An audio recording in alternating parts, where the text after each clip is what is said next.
Welcome to the Cody Felger Podcast, a podcast dedicated to talking Colts football. Here is your host, Cody Felger.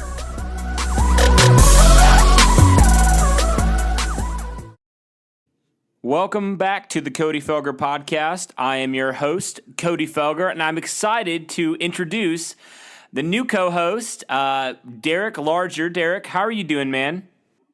I'm good. How are you doing, Cody? Hey, I'm good, man. I'm always good when football's on, whether it's, training camp or, football season or even mini camp. It's football, and I'm excited for it, dude. Yeah, there's a lot happening right now as the Colts just started minicamp. And basically, if people don't know what minicamp is, it's essentially OTAs for the Colts because the only difference between OTAs and minicamp, I believe, is just that it's mandatory now. And the Colts have basically had perfect attendance up to now, so not really much of a difference for the Colts going forward. But, Derek, there were a few highlights from today as the Colts had a few guys interviewing, some coaches, some players. The first guy I want to talk about and I want to get your thoughts on is Darius Leonard. When they talked to Darius Leonard, they asked him what his goals were. And Darius Leonard, he's always shooting for the stars.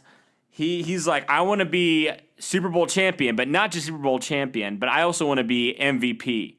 And Derek, you just got to love that from a guy who last year, was breaking records, and he still doesn't think that he's good enough, and he wants to be the MVP, and that's his goal every year.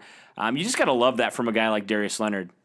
Yeah, coming from a guy who came from a small school, who many people said was probably the worst pick in the entire draft for the Colts, and let alone every other pick. He's always had that chip on his shoulder, always wanting to prove something to somebody, and that is exactly what you need, and especially after the season that he had, being the best defensive player out there all year and getting the recognition, the national recognition he wanted, is still not enough for him. It's great to have that voice and that confidence from a guy, especially on the defensive side. He's obviously snubbed from the Pro Bowl last year, which I'll get into that a little bit later. But, yeah, it's great to hear that he still has that fire in him, and hopefully that continues to be the case throughout the entire season. Absolutely. You got to love it. He's breaking records, like I mentioned, and he still has a chip on his shoulder. He still wants to get better, and that's always very awesome to hear from your defensive captain, your leader on that side. And so another takeaway, this now switching over to the offensive side, when they were interviewing Frank Reich at the podium, he was talking about the running back position a little bit. And he was talking about Marlon Mack, and he referred to Marlon Mack as the main guy in the backfield, with Nyheim Hines as the main third down guy. And he also threw in there that the presence of new addition Paris Campbell, who the Colts drafted in the second round this year, could impact the exact slot role for a guy like Hines. So Derek, my question to you is, what does Hines have to kind of carve out a new role this year? Do you think? Yeah, for Hines, I don't really think that his role really changes. I think that he's going to have the same exact role of that he did last year, even with Marlon Mack being the number one guy, being there completely, and Paris Campbell. I just think that Paris Campbell's just another tool for Frank Reich to use, but Hines has a special ability of catching the ball out of the backfield and turning plays that would normally go for 2 or 3 yards to 7 or 8 because of his shiftiness and his ability to just get away from defenders. And his insane ability of breaking tackles. I think a lot of people kind of missed that from last year, as he actually had a good change of pace and was able to blow past certain defenders, and even after first contact. I think that maybe Nyheim Hines loses a few touches in the backfield, when you give the chance for Paris Campbell to maybe have a sweep here and there. But overall, I don't really see Nyheim Hines really having his role diminished, especially after what we saw from last season, him being able to line up in the backfield with Luck, or even lining up as a wide receiver at multiple times during the season last year. Yeah, I would definitely agree with that. I think Nyheim Hines is a very valuable piece for Frank Reich, and something that we've mentioned on this podcast before is, And when the Colts drafted Hines in 2018, he was the fastest running back in the draft. And then with this year drafting Paris Campbell, the fastest receiver in the draft. So I think it's safe to say the Colts have really emphasized speed. And, Derek, now they have it on offense. Oh, yeah. The speed of this offense that they have right now is something that we haven't seen for a long time. You obviously have T.Y. Hilton coming back after having that injury. You have speed from a newfound speed in Eric Ebron. Paris Campbell has some amazing breakaway speed that if anybody watched any Ohio State film on him at all would immediately see just how amazing that kid is at breaking away in the open field. And having Nyheim Hines and Marlon Mack having tremendous seasons, it's definitely going to be interesting to see what Frank Reich can do with this new high-speed, efficient offense that he now has. It definitely will, and especially with all the pieces he has, all the different athletic traits that all these guys have. Some more news now from Colts camp was an Andrew Luck news. He will not participate until training camp, but Frank Reich and Andrew Luck were both adamant, Derek, that he will be out there for the first day of training camp. And I think it's safe to say that, they just wanted to be very cautious with Luck. Frank Reich talked about it in his press conferences before. It's just like he experienced the same thing with that strained calf like Andrew Luck experienced, and he's emphasized so much like, do not rush it. Do not rush it, especially in the time that you have. You don't have to be out there necessarily. And another thing that Andrew Luck was talking about, he said even though he's been off of his feet, he's been throwing significantly off of them.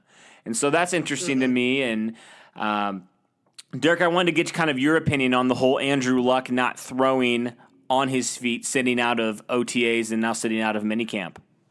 Yeah, we already know, anyone who has been keeping an eye on the Luck situation, he actually has still been throwing the football, not with obviously with the team and on his feet that much, but he has been practicing a throwing routine, so it's not like he's sitting around doing nothing all the time. So he is throwing the football a little bit. But when it comes to this situation, again, Frank Reich is absolutely correct. We need to just let him take his time. And Andrew Luck understands it. If anyone watched the Warriors game in Game 5, anyone that watched it, they saw Kevin Durant with a calf strain come back a little too early because apparently it was worse than what the doctors thought, and now he might apparently have a torn ACL, which is the absolute last thing that the Colts would want going into this season. So it is a smart idea to just keep Andrew from doing any kind of vigorous activity, especially on his feet. Just keep him off it because you still have 2.5 months till the regular season. You still have over a month until training camp starts. And what's the point in bringing Andrew Luck out now while, there's no point in him being out there? It's just only thing that's going to do is get him hurt at this point. And the good thing is that this gives Jacoby Brissett and a bunch of other guys, a chance to get some more needed reps. Kind of feels like a college football sort of thing, everybody getting reps when they can. I'm sure Jacoby Brissett really enjoys the reps with the first team for sure. But yeah, I agree. The Colts just need to be steady with him. Andrew Luck has been, he was asked about it today. He was smiling the whole time while he was talking about it. I don't really think he thinks it's that big of a deal, but he obviously knows that for the greater good of himself and for the rest of the team, it's best if he just takes another week or two just to rest that thing up and get ready for when training camp starts. Right, and we can't ignore what Andrew Luck did last year. He didn't attend training camp, and heck, he tore up the league. He was second in touchdown passes. This guy was on fire last year, and so I think it's safe to say that Andrew Luck will be okay with missing these few weeks here with that calf strain. So some more news that I wanted to get to, Derek, from Colts camp. One of the Colts reserve tackles actually was a guy that Ballard picked up last year, Antonio Garcia. If you don't know who that is, former third-round pick of the New England Patriots. This is very interesting. He suffered blood clots in his lungs. It made him lose about 40 pounds, and he came back last year with the Colts and I kind of heard a little bit from some of the reporters down there that Garcia was showing some things a little bit. I know it's still very early, but he was running with the second team at that offensive tackle position, and so he actually got suspended for PEDs for the first 4 games of the season. And he's a guy who, former 3rd-round pick, like I mentioned, he's got some talent there. There is some talent to be tapped into, but with him missing 4 games, do you think that he's a guy the Colts will keep around? Well, I mean, if anything, we kind of saw how Chris Ballard obviously has his reasons for keeping guys around and giving second chances. I didn't see the full story to the full extent of what it was that he did, but it definitely hurts the Colts because obviously he's a depth piece. And at offensive line, we have seen over the last few years that depth at the offensive line position is very, very important, especially a 3rd-round guy. Whether or not, I don't know what kind of PEDs it actually was. I don't know the full story behind it. I'll have to look at that more when we get done with this. But if ultimately it might have been a misunderstanding or if it was, an accidental thing, then I don't see any reason why Ballard would get rid of him for that. I mean, because Ballard is one of those guys that absolutely loves his offensive linemen. He's willing to give a few extra grievances to some guys in that area. I don't think that would be an issue for Ballard, but of course we never know until we find out the full story. Right, for sure. On a lighter note now, the Colts did something today. They re-signed their long snapper, Luke Rhodes, to a 4-year deal. 4-year extension worth $5.57 million with $1.25 million guaranteed. So now, Derek, the Colts have 2 of their 3 special team guys locked in for the next 4 years. So what does that mean for the continuity of that group and, their growth going forward? Yeah, I mean, it's kind of a past fact of the NFL to just think special teams no longer really plays a big part in the game today when, people who actually pay attention to the full game know that special teams is just as important as any other aspect because not being able to punt the ball effectively when you don't get first downs, not being able to kick field goals well, and a lot of people just seem to forget the long snappers, think that it gets there every time in the NFL. But honestly, it's really good because those guys all have great personalities. They've all been really good players for the Colts. Sanchez has actually had better punting numbers than Pat McAfee, the guy that most Colts fans absolutely love and adore. Just doesn't quite have the personality of a McAfee. But, bringing all these special teams guys back, if they can do that, just continues to show the continuity that Chris Ballard has for his guys, the guys that he helps bring in, the guys that, obviously play hard, do what they're told, come into work every day, and sure enough, you're going to end up getting paid. That's basically Ballard's motto. Yeah, and that's a great motto to have because I love that about Chris Ballard. It's like, he's going to, he may not dish out those giant deals that, some GMs do. So, think the Jets, the Raiders, those kind of people.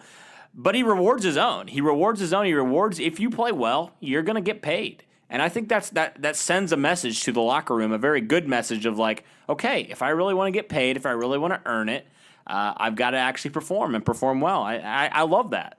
Okay, so the next thing, and I thought that, Derek, you could kind of talk about this in detail because you know more about this than I do. Bobby Okereke, he was convicted of some stuff, accused of some stuff, I should say. And so I'm curious if you could kind of talk about that a little bit. Yeah, so obviously the 3rd-round linebacker out of Stanford, Bobby Okereke, for the Colts, obviously was accused of a sexual assault / rape charge from 2015, I believe. So this was plenty years ago. And now all of a sudden it's starting to resurface again. There was the story of Okereke stated that, or the woman that he was with stated that at first she was okay with, what was going on between those two. And then she said she didn't want it. And then he forced himself on her. And then Okereke said it was completely consensual the whole time. She just probably didn't enjoy it afterwards. But ultimately, Stanford, this whole thing went to Title IX, talking about what the whole thing. And obviously, Stanford concluded that there was not enough physical and actual practical evidence to prove that Okereke actually did anything. And he was never charged. He was never suspended or punished by the team, given that he wasn't charged with anything. And sure enough, he played throughout his entire career. And when he was drafted, he obviously told Chris Ballard and Frank Reich and the rest of the coaching staff about this situation. And Ballard stated that, he obviously heard what Okereke had to say. He was very honest. He was very brought out about this.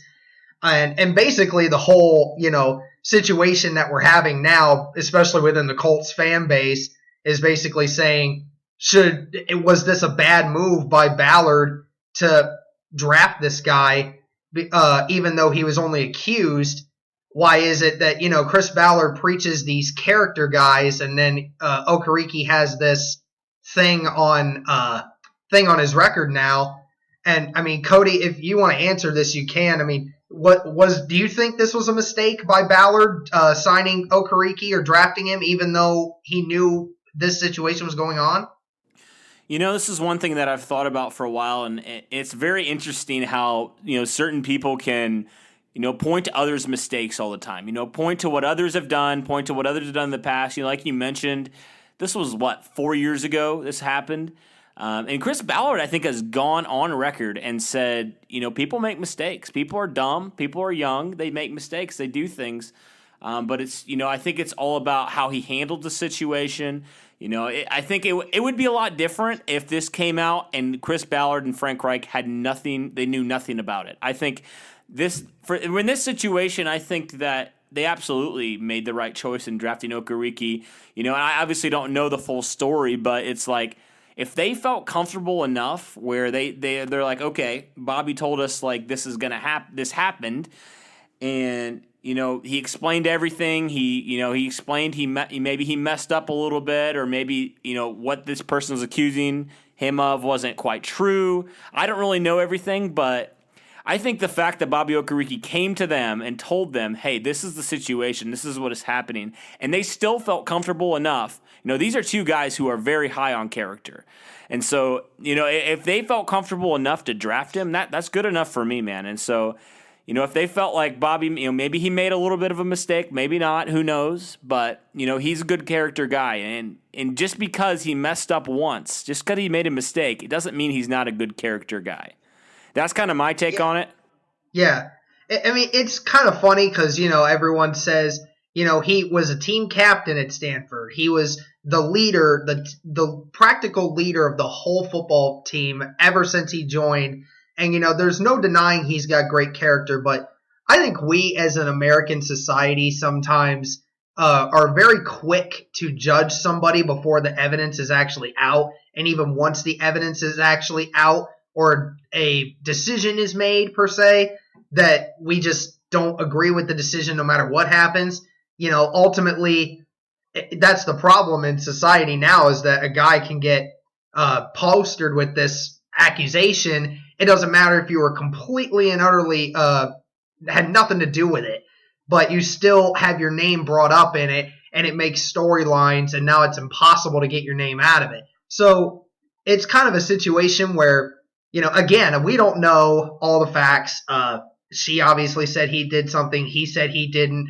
We don't know for an absolute fact, but obviously he came to Chris Ballard. He told them straight up, and that's a great thing to understand, that a situation that if brought back up again, it could really affect the team, and not only himself, but Chris Ballard and them. He made a great adult decision to go to his boss and tell them, listen, I didn't do this, but I want to let you guys know, so that way when the media gets a hold of this again, that ultimately they know how to come back from it. Right. And I think that's so important. I think communication is important on both sides in this situation. And honestly, I think both sides did a great job. And I'm not worried about it. When I heard about it at first, I was a little bit nervous, but after hearing, Chris Ballard explain exactly what happened, I'm totally okay. I trust them, and I trust that they've picked guys that they believe have great character, and so I'm not going to be worried about it, man. Yeah, I'm not too worried about it myself at this point. Yeah, so I think that's kind of our take on the Bobby Okereke situation, and obviously some people will probably disagree, but that's okay, man. That's the beauty of living here in America. We get to express our opinions on this stuff. Yep. But Yep. Okay, so on that note, I think one thing that we've done, and we've constructed a list of. We wanted to look back at the 2018 season before we move into the 2019 season. And so to do that, Derek, we formed a list. We formed our top 5 Indianapolis Colts of 2018. And so do you want to start? Do you have any honorable mentions before we get to our list? Yeah, honorable mentions before we get to the list is 2 of them actually, or actually 3 of them. I have Malik Hooker, and I have Anthony Walker, and then I also have Ryan Kelly. These were 3 names that were really, really close to making that number 5 spot for me, but were just a little short of the guy who did earn number 5. But these 3 guys here are names that were not really talked about a lot last season, but had amazing seasons behind the numbers and behind the play that they had on the field. Yeah, dude. I just have to say, I am one of the biggest Malik Hooker fans out there. I love Malik Hooker. I love everything that he brings to this defense. I was jumping for joy in 2017 when he fell to the Colts. And there was an interesting stat that I saw, Derek, that was really, really cool and really good for Malik Hooker. Really a good stat to see for Malik Hooker is I think he was targeted in total in 2018 9 times, and 2 of those times he intercepted the pass. And he should have probably had a couple more. Yeah. So that just kind of tells you the respect that Malik Hooker has earned across the league in his second year. And, last week, Malik Hooker was interviewed and kind of talking about his season and talking about how last year, at the start of the season, he wasn't really confident in himself yet because, still coming off of that ACL injury. He said he was physically there, but he wasn't mentally there. And I think he said about week 5, week 6, he started really feeling it. And I think that's kind of when we started to notice Malik Hooker a little bit more back there. And the Colts stopped allowing so many big plays back there. And that's kind of coincided, I think, with their win streak. And I think Malik Hooker was a big reason why they really started to do very well on defense. And so, okay, that's a good list, though. I like that list. I'll add a few more that I have. I have Marlon Mack. I have Mark Glowinski, Anthony Costanzo, and then I also added Nyheim Hines on the list as well. And I love all of these guys. I think they played major roles in 2018. And some of these guys maybe were a little bit overlooked, but when they were in the lineup, the Colts were really, really good on offense. Yeah, definitely. Marlon Mack and Costanzo especially. Costanzo coming back, him and Malik Hooker both said that after this offseason, this is the healthiest they felt they've been in a long time. One guy's a 24-year-old, Malik, who's coming out of Ohio State, says is the best he's felt since he was in college. And Anthony Costanzo coming out saying he's 30, saying this is the healthiest he's been. And that's great to hear from a guy who, may only have a few good years left in him, but to know that he's healthy and he's ready to go, that's a great thing to hear from your left tackle, the blindside guy for Andrew Luck. Yeah, and it's interesting because, prior to this season, Anthony Costanzo has been a rock at that left tackle position. He hasn't missed very many games at all. And for him to say, even at age 30, this is the best I felt, I think the Colts should feel very, very good about that. Oh, yeah, definitely. All right, so who is your number 5? My number 5, and again, this can be kind of construed in a lot of ways. Colts fans can put this in any way they want to, but number 5 for me was T.Y. Hilton. Now, I know what a lot of people think, T.Y. Hilton didn't have the numbers that he normally puts up. I understand that. But this pick for me was a little bit more than just numbers. Again, I'll kind of explain some of the numbers that I gave him. Receiving yards, he was ranked 12th in the NFL, even after missing a couple of games. And for the amount of touches that went towards Ebron's way this year versus his way, still being able to be top 15 is impressive enough. And he was number 2 in deep ball completion percentage last year. I think the only person that was better than was Tyler Lockett with the Seahawks. So that's an impressive number. And I think the reason I put him at number 5 is this, and this is going to happen for a couple of these other guys as well, is that I don't know if a lot of Colts fans realize this, but T.Y. Hilton for half that season was playing on a bum ankle. He was playing on a very injury-prone ankle. He was hobbling around, on the sidelines. You saw camera crews watching him just hobble on the sideline just in pain. But every game he went out there at the end of the season, said, I need to play these games because my team needs me. And sure enough, he went out there and still torched defenses, even with a bum ankle. That showed me right there that he has the mental and the physical toughness to hang with anybody else out there. And just imagine what he's going to be able to do this upcoming year with a fully healthy ankle, because he's still torched Jonathan Jackson of the Texans and many other guys out there.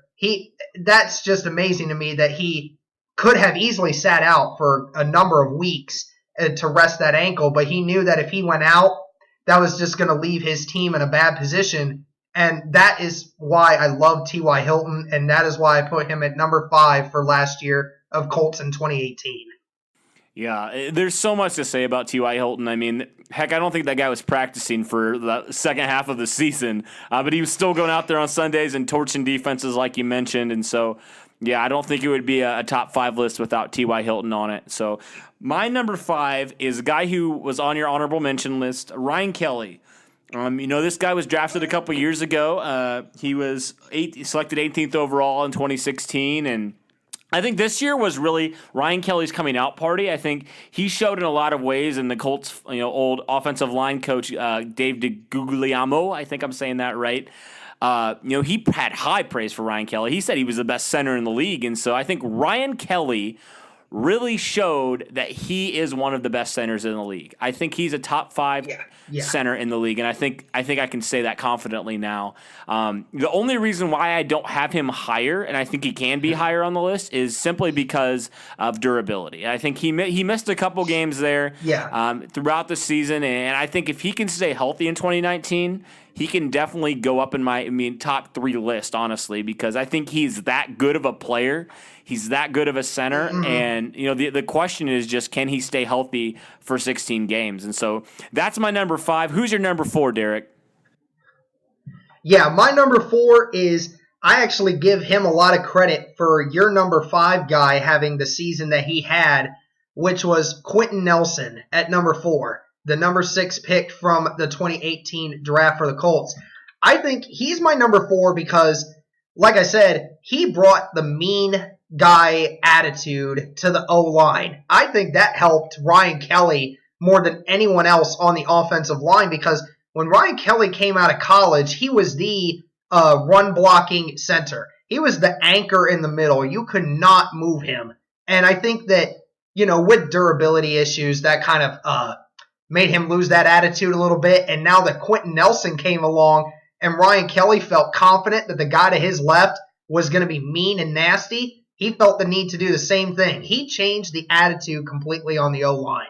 And not to mention, he only allowed 2 sacks on the year, had a QB rush rate of under 4%, which is absolutely extraordinary. He was an all-pro guy as well as a rookie.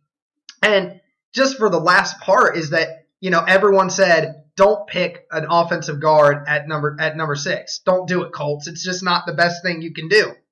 Well, I think every team in the NFL would rather take Quentin Nelson with number 6 last year than the number 6 pick, Daniel Jones, this year versus having Quentin Nelson. So that's why Quentin Nelson is my number 4.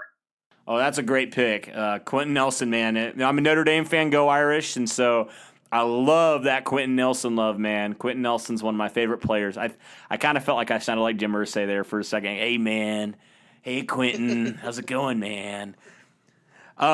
Okay, so my number 4 is actually Eric Ebron. Eric Ebron's my number 4. And Eric Ebron's my number 4 simply because he had an extraordinary breakout year in 2018. And, he had 66 catches, 750 yards, and 13 receiving touchdowns. And, by the way, he added another rushing touchdown. Eric Ebron, career highs, obviously. He was one of the top tight ends in the league as far as touchdowns go. I think he really showed a lot of things, and Frank Reich and his system were able to use his abilities that the Detroit Lions, unfortunately, were not able to tap into. And, I think he was a major weapon for Andrew Luck. I mean, Andrew Luck could just throw it up in the end zone, and Eric Ebron would most of the time come down with it.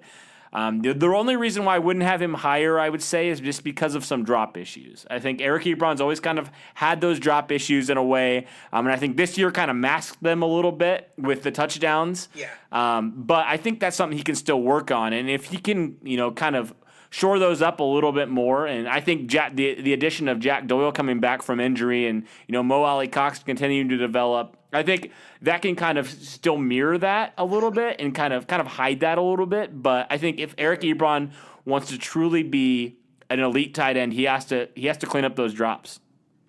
Yeah, totally. And that's the thing, a lot of people say, why do we not talk about his incompletions more often? Well, when you score 13 touchdowns, that kind of makes up for a lot of things. But you're right. Eric Ebron has always had a case of the dropsies for the most part. He's definitely going to have to work on that, especially this upcoming season. We as Colts fans saw the multiple times where he dropped some wide open passes. But yeah, if he continues to work on that a little bit, then there's no denying that Eric Ebron can have yet again another great season. All right. Well, it's kind of funny because I flip-flop yours. I have Quentin Nelson at number 3 for me. Just because, man, like you already mentioned this, but he's a tone setter, man. He was a tone setter for this entire offensive line. I mean, how many number 6 overall picks do you have that have viral videos of them screaming at defenders? I mean, I know it was found to be fake, but my goodness, that was hilarious. That was awesome. And that was great. I think that just kind of shows, even though it was fake, like Quentin Nelson will come after you time and time again. He's not afraid to take you out. I mean, you saw it in that wild card game. Pancaking Jadeveon Clowney. And I think one thing that we didn't mention was Quentin Nelson. I think as he progressed throughout the year, he started with Geno Atkins week 1. So it was a tall task, and he only allowed, I think he had 2 sacks the entire year. But one thing that I noticed is Quentin Nelson, I think, really grew into a very elite guard as he continued to grow throughout the year. I think he just got better and better as the year went on, Derek. And so Quentin Nelson's my number 3 simply because I think he changed that entire culture of that offensive line.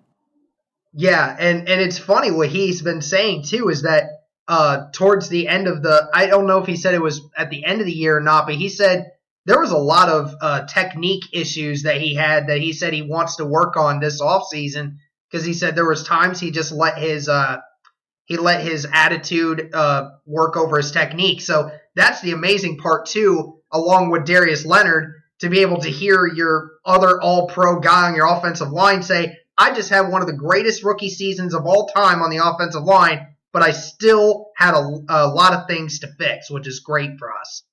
Definitely. I would definitely agree with that, man. All right, so number 2. All right, well, this one might surprise a bunch of Colts fans, but I'm going to put it at this one. Number 2 is Andrew Luck. We obviously know that Andrew, obviously, the season that he had his most efficient, pain-free year of his entire career.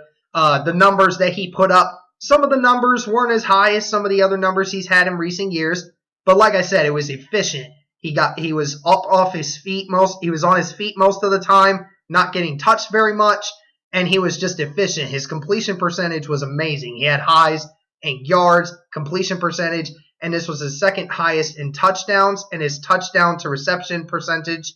He improved his game so much by the help of Frank Reich, being able to get rid of the ball faster, spreading the ball around a lot more, just the offense that he had going for him. It was able to help keep him on his feet a lot more. And obviously he was a Pro Bowl quarterback. He obviously was third in MVP voting. which I had him at number 1 at one point before, obviously, Mahomes went on his 50 touchdown tirade. But for the season that Andrew Luck had, you can't deny that he was easily top 2 when it comes to Colts seasons of last year, coming back from that gruesome injury. Yeah, I would agree with that 100%. And so I realized, Derek, that I forgot one player in my list, and so I'm just gonna put 2 players in my number 2. Okay, let's just do that. So my number 2s are T.Y. Hilton and Darius Leonard. And I think T.Y. Hilton, and going back to what you talked about with T.Y. Hilton, is, man, like this guy, I mean, for a while there, he was the only Colts receiver catching the football. I mean, let's be real. And, teams were able to tee up on him and stuff and, double team him, and he was still putting up really good numbers. And so then you look at him getting injured. I think he had 2 injuries on the same leg, wasn't practicing for most of the year near the end, and he was still torching those defenses like you mentioned. And so I think T.Y. Hilton had a heck of a year. I think that was probably his best year. I say that because playing through injury, I mean, that's no easy thing, and he was still putting up great numbers with that. And so I think, coming back now, fully healthy, getting more receivers to help take the pressure off now, and I think T.Y. Hilton's primed for another big season, Derek. And then for Darius Leonard, man, what can you say? I love Darius Leonard. I mean, he's just, we talked about it at the top of the podcast. Like, he's a guy that's never going to be satisfied, and he's never satisfied. He's always had a chip on his shoulder, and he always wants to get better, and he's never going to be satisfied until the Colts win the Super Bowl, until he's the defensive MVP and the MVP of the league even. I mean, he's never going to be satisfied, and so that is great to hear from Darius Leonard, and heck, he had a pretty good rookie year. I mean, defensive rookie of the year, but he was I'm not an MVP, so I have a lot of things to improve on. And so Darius Leonard is a guy, man, that I just am really excited for to see how he continues to develop, because he's a guy that will never, like I said, he'll never be satisfied, and he's a guy that will always want to improve until he's the best player that he can be. And so that's always great to have. All right, and finally, we're going to reveal our number 1s. And Derek, we probably know both of our number 1s. And so first off, we'll let you go with yours, but I'm pretty sure I know who it is. Yep, and I obviously probably know who yours is at this point, but obviously the number 1 for me is the Maniac himself, Darius Leonard, just because of what he was able to do this season as a rookie. And I've already mentioned it at the beginning of the podcast, just where he's had to come from, the amount of scrutiny put on this kid for no reason at all, to end up having to lead the league in tackles to get the recognition that he wants. How many rookies can say they could ever have a season like what Darius Leonard has, even on the offensive side? I don't know if many could have the season that he had. You mentioned it several times that he prides himself on being a great linebacker. He always has the chip on his shoulder, and he's never really satisfied until he actually meets the goals that he sets for himself, which at times might seem high, but it never is a strong word for Darius Leonard. Obviously a All-Pro as a rookie, was obviously snubbed as a Pro Bowler from last season. Obviously, us as Colts fans, we have mentioned that several times, that was absolutely ridiculous. And just the maniac attitude that was set on the whole defense, including what he was able to say about Anthony Walker, how Anthony Walker, playing alongside him, he gave such high praise to Anthony Walker, who normally doesn't get a lot of praise from anyone, including our own fan base. He was able to say how Anthony Walker helped enable him to do some of the things he did because he's such a great player. That's great leadership. So that is mainly the reasons why I gave Darius Leonard the number 1 from last season. Yeah, I mean, you can't go wrong with Darius Leonard. I mean, he's one of my favorite players as well. And, I always go back to Derek when Darius Leonard got snubbed from the Pro Bowl and the Colts were interviewing him. Some Colts reporters were interviewing him.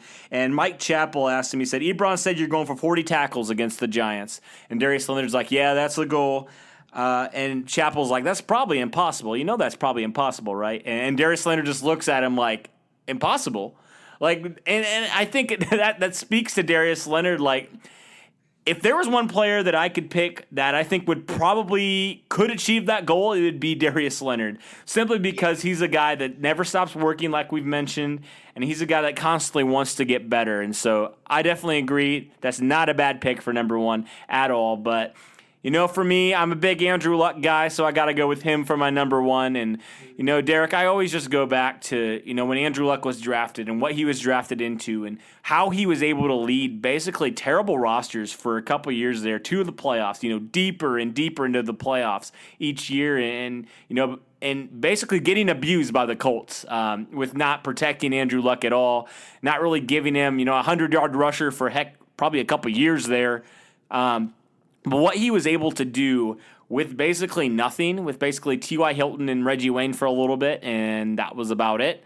It's truly incredible what Andrew Luck was able to do. And then, with him going down and suffering that injury and all that stuff that went with that, him not ever knowing if he's going to be able to play again.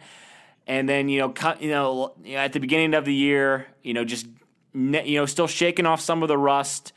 Not really throwing the deep ball that much. And then, you have unfortunately, some of the media saying some ridiculous statements such as he's checked down Charlie, he's got a noodle arm, he'll never be the same again. All of this stuff. And just to see Andrew Luck coming back and, if it wasn't for Patrick Mahomes throwing 50 touchdowns, I truly believe this guy would have been probably your MVP or one of the really, really front runners for MVP. And it's really cool to see how Andrew Luck progressed throughout the year and came back. And it's awesome also to see, we've talked about some of the offensive linemen. It's awesome to see Andrew Luck have time in the pocket and also being able, to actually be able to look for guys open and not have to run for his life every play. And one thing that I noticed, Derek, for Andrew Luck is when he had probably his best statistical season of his career, he was in Pep Hamilton's system. I believe that was 2013, 2014. He threw, I think, over 40 touchdowns in 2014, and that was the second year in Pep Hamilton's system. And so now with him, fully recovered from that surgery that he had, and now being in the second year of Frank Reich's system, which I think is definitely a better system. He's got better players around him, got an overall better and more well-rounded team around him. I think Andrew Luck's primed for the best season of his career, bar none. Oh, I totally agree. And so, yeah, man, I think that kind of concludes our list for this week. And Derek, I don't know if you want to say much to the Colts fans. I know that this is their first time hearing your voice, regular listeners to the show. Do you have anything you want to say to these people? Oh, yeah, I just wanted to say thanks again to you, Cody, for allowing me to have this opportunity. And, Colts fans, I'm excited for this season and for seasons to come. I'm trying to actually step on the brakes to keep myself from being too hyped for this upcoming season because I want to see it in full swing first before we start making any big assumptions. But continue to just keep representing Colts Nation, and I'm sure that Andrew Luck, Frank Reich, and Chris Ballard are going to have something big in store for us this 2019 season. Absolutely, and I'm sure we'll see some of you down there at training camp. I'm hoping to get down this year. Wasn't able to go the last couple of years, and so I've never been to the new facility. I think the last time I went was when they were still in Anderson, and so I've heard a lot of great things about Westfield. It looks like a beautiful facility. I've driven by it a couple times when I've been down in that area, and so I'd love to meet some of you there at training camp. And Derek, I don't know if you're going this year. But it's always a ton of fun. It's free to the fans, and it's a great opportunity to just be down there and be with fellow Colts fans and, meet players and get autographs. It's such a fun time. And so I would hope to see some of you down there in late July, early August. And so, well, I think that kind of wraps up where we're going today. I think this was a good first podcast for us, Derek. I think this was a good start. We covered a wide variety of topics. We talked about a lot of things Colts related, and so I think we'll continue to do that. We'll probably be back sometime next week. We'll kind of let you know when we're thinking. We might do another top 5 list, so be on the lookout for that. And, man, well, thanks, Derek, for coming on, man. It's always fun.